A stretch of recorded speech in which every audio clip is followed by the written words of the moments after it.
A missing plane from 1955 landed after 37 years. Here's what happened. Life is full of mysteries, many of which are unsolved.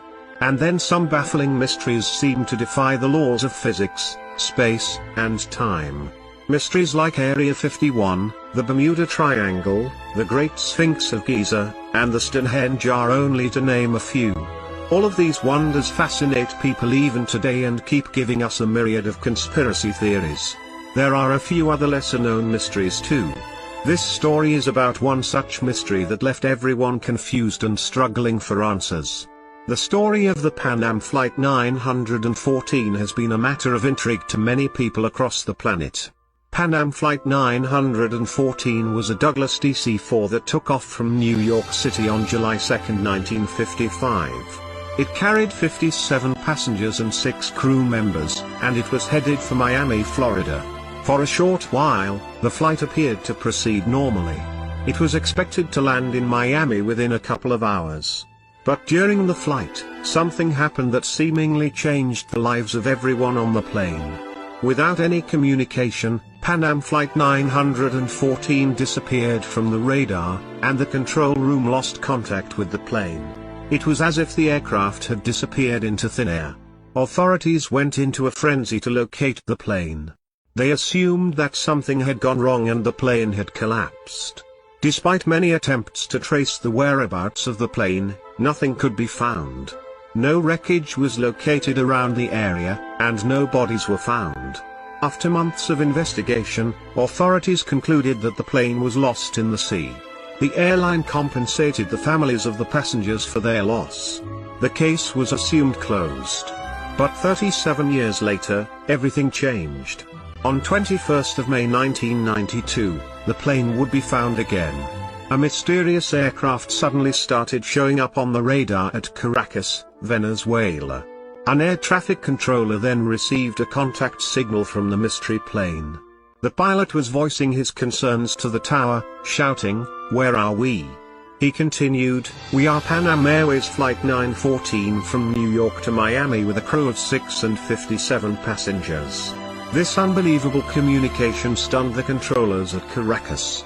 Trying to maintain some control over the situation, the controller began to ask questions to the pilot. He asked if the pilot had experienced any trouble during their flight. Having flown in the opposite direction from New York, the flight was off course by some 1800 km. "Are you Mayday?" asked the controller. But there was no response. After a while, the pilot communicated again.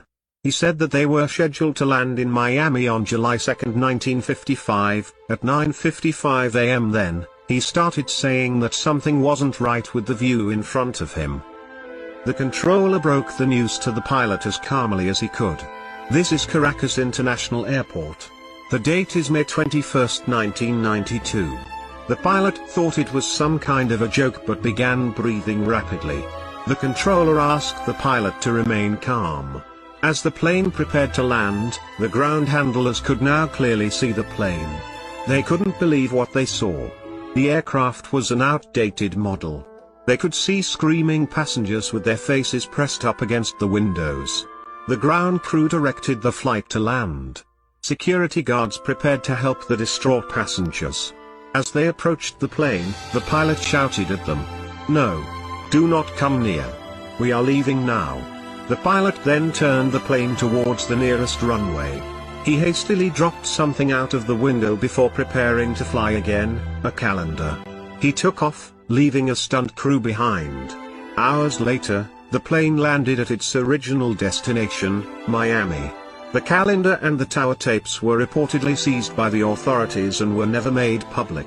The passengers and crew were interrogated in Florida by the stunt security officials.